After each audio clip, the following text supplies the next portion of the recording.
The United States has now passed 443,000 pandemic deaths after the worst month yet. More than 95,000 lives were lost in January alone nationwide. But there's also news that the average daily death toll has begun to decline, along with overall infections. And the number of Americans hospitalized with COVID fell below 100,000 today for the first time in 2 months. Heavy snow shut down some COVID vaccination sites today from the Northeast to New England. A winter storm sent cars skidding and brought out the shovels, with some places getting 2 feet of snow.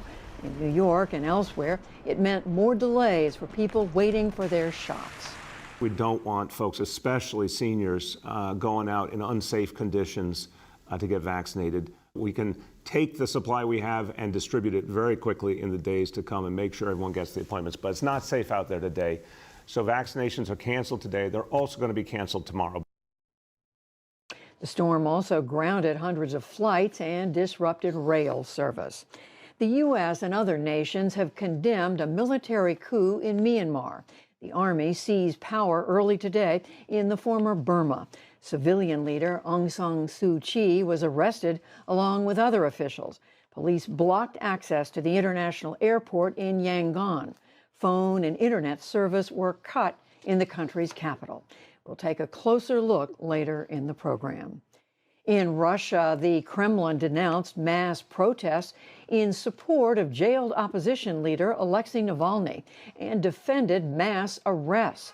Hundreds of thousands turned out on Sunday, but officials branded them, quote, hooligans and provocateurs. More than 5,400 people were arrested, sparking complaints of brutality today. The riot police attacked us many times and beat us, even though we were just peacefully standing. There were people who shouted, and after we were attacked, we also started to shout. Navalny has a court hearing tomorrow, and prosecutors say they will ask to keep him jailed for up to 3.5 more years. Back in this country, there is word that the number of identifiable hate groups in the U.S.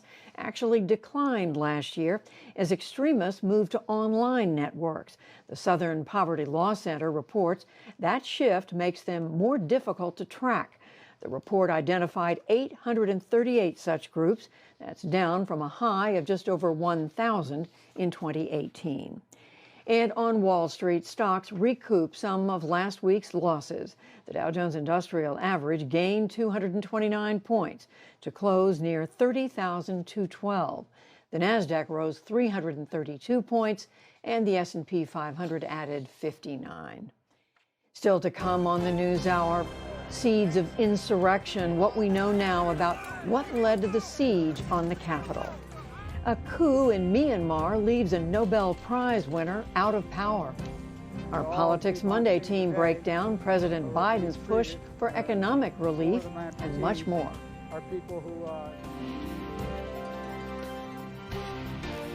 This is the PBS NewsHour from WETA Studios in Washington and in the West from the Walter Cronkite School of Journalism at Arizona State University.